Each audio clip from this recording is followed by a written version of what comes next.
कल्कि पुराण की शुरुआत में काली के वंश का वर्णन ब्रह्मा से शुरू होता है, उनके परदादा और उनके बच्चों के बच्चों के जन्म के साथ समाप्त होता है। अन्य हिंदू ग्रंथों के अनुसार दूध के समुद्र के मंथन से विष से पैदा होने के बजाय वह ब्रह्मा की पीठ से पैदा हुए व्यभिचारी राक्षसों की एक लंबी कतार का उत्पाद है। काली भगवान ब्रह्मा के परपोते हैं।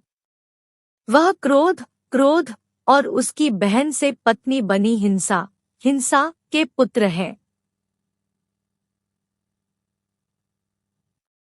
वह दंभ, वैनिटी और उनकी बहन माया, भ्रम के पोते हैं। वह अधर्म के परपोते हैं, अनौपचारिकता और उनकी पत्नी मिथ्या, झूठ। अधर्म मूल रूप से भगवान ब्रह्मा की पीठ से एक मलिन पताका, एक बहुत ही अंधेरे और घातक पापी वस्तु के रूप में बनाया गया था। 4. काली और उनके परिवार को ब्रह्मा द्वारा प्रलय काल समाप्त होने के बाद ब्रह्मांड के विघटन को जल्दी करने के लिए बनाया गया था। जब उनका परिवार पृथ्वी पर मानव रूप धारण करता है तो वे द्वापर युग के अंत और कलयुग की शुरुआत के लिए मानव जाति के दिल और दिमाग को कलंकित करते हैं। कलयुग के पहले चरण के दौरान वर्णाश्रम टूट जाता है और मनुष्य द्वारा ईश्वर पूजा का त्याग कर दिया जाता है। दूसरे, तीसरे और चौथे चरण के दौरान मनुष्य भगवान का नाम भूल जाता है और अब देवताओं को यज्ञ प्रसाद नहीं देता है। ब्रह्मा और देवता कलयुग की बुराइयों से सुरक्षा के लिए विष्णु के पास जाते हैं।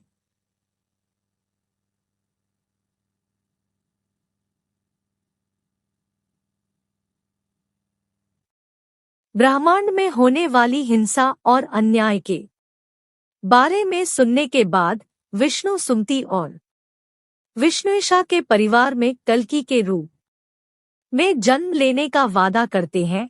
शुंभला नामक एक गांव में शुक्ल पक्ष के 12वें दिन 6 कम उम्र में उन्हें अमर परशुराम की देखरेख में धर्म, कर्म, अर्थ, सबसे प्राचीन ज्ञान, सामाजिक परिप्रेक्ष्य के आवश्यक ज्ञान और सैन्य प्रशिक्षण सहित सभी पवित्र ग्रंथों को पढ़ाया जाता है। विष्णु का छठा अवतार। 7 जल्द ही कल्कि शिव की पूजा करते हैं, जो भक्ति से प्रसन्न होते हैं और उन्हें उपहार देते हैं। देवदत्त नाम का एक दिव्य सफेद घोड़ा, गरुड़ का एक प्रकटीकरण, एक तेज, शक्तिशाली, मजबूत तलवार जहां इसका हैंडल गहनों से भरा हुआ है, और शुक नाम का एक तोता है जो एक सर्वज्ञ है, अतीत, वर्तमान और भविष्य, जबकि अन्य उपहार, कवच, ज्ञान, शक्तियां आदि भी उन्हें अन्य देवों, देवियों, संतों और धर्मी राजाओं द्वारा दिए गए हैं।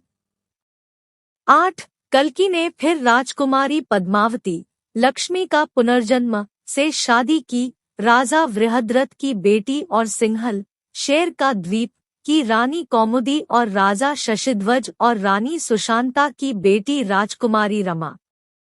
9-10 वह कई युद्धों में लड़ता है, काली और उसके पूरे परिवार की रक्त रेखा सहित बुराई को समाप्त करता है, जिसे अवतार के सेनापतियों ने मिटा दिया, और वह संभवतः धर्म और सत्य युग द्वारा दिए गए घावों से मर जाता है। इस बीच कल्कि राक्षसों के सबसे शक्तिशाली सेनापतियों कोका और विकोका से लड़ती है और एक साथ मारती है। जुड़वां शैतान अंधेरे कलाओं में निपुण है। फिर कल्कि शासन करने के लिए शंभाला अपनी मातृभूमि लौटते हैं, एक नए युग का उद्घाटन करते हैं अच्छे के लिए, और अपने सेनापतियों के बीच पृथ्वी को विभाजित करता है। सुमति और विष्णुईशा, उसके माता पिता, फिर बद्रिकाश्रम के पवित्र स्थान की यात्रा करेंगे जहां वे रहेंगे। कल्कि तब वैकुंठ जाने के लिए पृथ्वी छोड़ देता है, क्योंकि उसका धर्म कर्तव्य पूरा हो जाता है। 9 कल्कि पुराण एक अपेक्षाकृत हालिया पाठ है, जिसकी रचना संभवतः बंगाल में हुई है। इसका डेटिंग टर्मिनस एंड क्वेम 18वीं शताब्दी का है। 9. यह संभवतः बंगाल है क्योंकि इसकी शुरुआती पांडुलिपियां बंगाल में पाई गई है और ये बंगाली लिपि में लिखी गई संस्कृत है। इतिहासकार सुमित सरकार कहते हैं, इन पांडुलिपियों के स्तंभलेख उन्हें 18वीं शताब्दी में रखते हैं। 11. इंडोलॉजिस्ट वेंडी डोनिगर के अनुसार कल्कि पुराण मोटे तौर पर 1500 और 1700 सी के बीच विद्वानों द्वारा दिनांकित है। हालांकि ये पहले की तारीखें अनुमान है और 17वीं शताब्दी या उससे पहले की कोई पांडुलिपि ज्ञात नहीं है। 12. एडविन बर्नबॉम के अनुसार कल्कि पुराण शंबाला का एक हिंदू संस्करण है और इसकी पौराणिक कथाओं में बौद्ध समकक्ष में कई विशेषताएं पाई जाती है।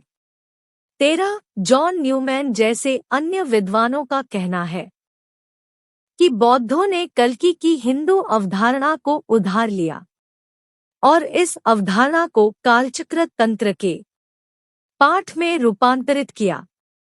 उन्होंने मध्य एशिया और पश्चिमी तिब्बत में इस्लाम के आगमन के बाद सामना की गई थियोराजनीतिक स्थिति को प्रतिबिंबित करने के लिए कल्कि के साथ शंभला के अपने विचार को जोड़ा। 14-15 बौद्ध ग्रंथों में शंभाला के कल्कि नाम के एक राजा का भी उल्लेख है जो धम्म के मुस्लिम उत्पीड़कों को नष्ट करने के लिए एक सेना का नेतृत्व करता है। फिर बुराई पर अच्छाई की जीत और धार्मिक स्वतंत्रता की प्राप्ति के बाद कल्कि एक नए युग की शुरुआत करते हैं। बौद्ध ग्रंथ लगभग 10वीं शताब्दी का है। 16, 17, 18 जबकि कालचक्र तंत्र ने संभवतः कल्कि अवधारणा को उधार लिया था। कल्कि पुराण पद कालचक्र तंत्र को दिनांकित करता है। बहुत बाद के युग का बौद्ध ग्रंथ विमलप्रभा जो कालचक्र तंत्र पर टिप्पणी करता है कल्कि का भी उल्लेख करता है और कल्कि पुराण में नहीं पाए जाने वाले विवरण प्रदान करता है जैसे शंभला शिता नदी के उत्तर में है। जॉन न्यूमैन के अनुसार इस नदी को मध्य एशिया पूर्वी तुर्किस्तान में तारिम नदी भी कहा जाता है। समाप्त। आशा करता हूँ कि मेरी यह स्टोरी अच्छी लगी होगी। आप लोग को इस आलेख को पढ़ने के लिए धन्यवाद। यदि आप लोगों के पास कोई सुझाव है तो कृपया साझा करें और किसी भी प्रश्न को पूछने के लिए स्वतंत्र महसूस करें। धन्यवाद। फ्रेंड्स, आपको ये कल्कि अवतार स्टोरी इन हिंदी कैसी लगी? आप अपने कमेंट्स के द्वारा हमें अवश्य बताएं।